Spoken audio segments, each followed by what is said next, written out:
Judgment Day. We've hit the road. We're in Seattle. We got a bunch of great games to talk about today. Today on Judgment Day, we're taking a look at Midnight Club 2 for the Xbox, Ikaruga for the GameCube, NBA Street Volume 2 for the PlayStation 2, and in hardware, we're looking at the innovative Z-Board.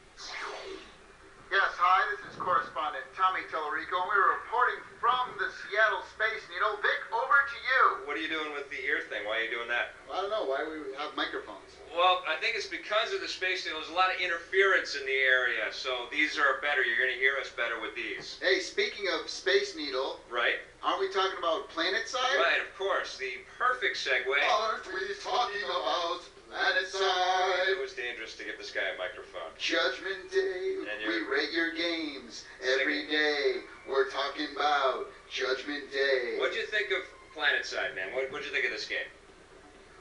Well... No, you're not going to sing your review. What'd you think?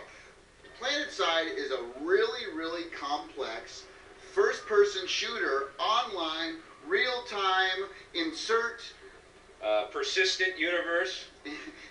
Massively multiplayer first-person shooter. Insert industry buzzword here kind of game. Well, this game is actually, it's a take on all of the Quake and Doom and Wolfenstein, all these first-person shooter games that we've been playing for a long time. But Sony Online Entertainment wanted to sort of amp up the connection to the characters and the world, and they've created something that never turns off. It's a war that never ends.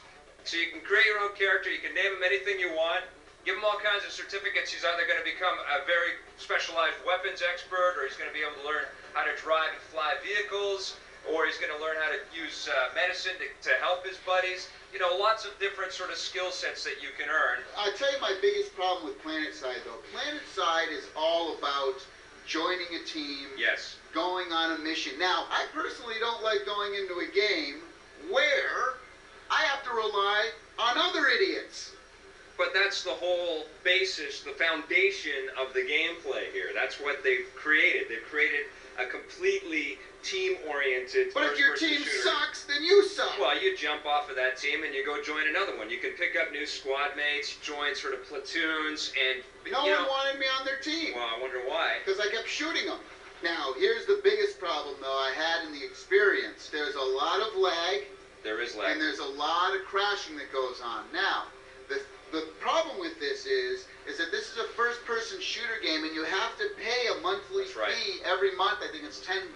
That's right. To pay. Now, if I'm a gamer and I'm paying $10, I expect there to be no crashing and no lag times. Because, hey, let's face it, every first-person shooter out there has an online play for free. Right. You know, and so hey, I totally commend them for doing something that's no one's done yet. I think this style of gaming, though, still has a long way to go. I'm going to give it a 5.5. It's a great first attempt. I'm going to give it a 7.5 out of 10. I think Planetside is definitely a step in the right direction for first-person shooter games, but you're right, some of those bugs have to get fixed.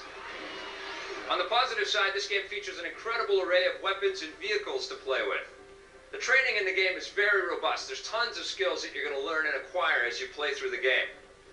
And the best part about Planetside is the fact that you really take ownership over the character that you build and watch grow.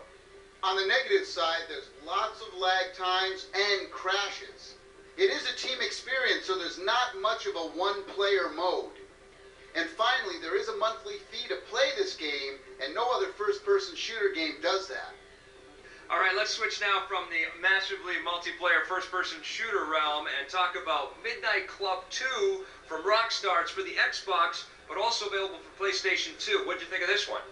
What I like about this game is that it really gives you the sense of, like, street racing. They really should have put Too Fast, Too Furious. They could have easily put that license to this game. Well, I think they were looking to maybe time the release of the game with the movie and the sudden surge in interest in illegal street racing. Yes. Well, the great thing about this game is that it's a free-flowing city. So, like, the city is existing, and you can pretty much drive and go wherever you want, similar to Grand Theft Auto. Right. But you go around and you flash your lights. Yes. That's your lights. You know, I was trying to flash my chest. Right. Because they told me, oh, flash the driver. Right. I'm like, okay. Of course. So you flash your driver, and then you kind of go on these little mini adventures. Yes. With the character. Now, the characters in the game are completely stupid. I like the ridiculous. characters. I like this idea. You would. I like the idea that they've gone. It's not They just went cheesy. It's though. not just cars. I like that they have these big sort of faces and they're thinking, and you see their internal thoughts. And That I like. the animation on those characters is great too. I think the faces look awesome. They're stereotypical. A little, yeah, wanky. And they also repeat the same phrases over and over again when you're driving and racing against them, and you really want to see them wreck. The other thing is you actually get motorcycles as well, which they introduced into this game. The assortment of vehicles is awesome. The motorcycles are a huge difference, just like the motorcycles in Grand Theft Vice City. It's the same kind of vibe. You're really getting a great connection to the road.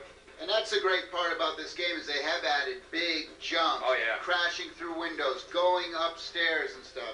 I'll tell you one thing I didn't like, though, was I didn't like the fact that you couldn't map the digital pad at all. You can't use a digital pad. But the big news here with Midnight Club 2 is that it's Xbox Live compatible. Yes. When I was playing on the Xbox Live and I got the headset hooked up, it was really interesting to me because I had, like, people in Montreal playing people in Texas. It was like a four-man race. Right. And it kind of really hit me at that moment that how international Xbox Live is. It really is. Yes. And there's nothing more funny than having a French guy talking to a Texan, trash-talking each other.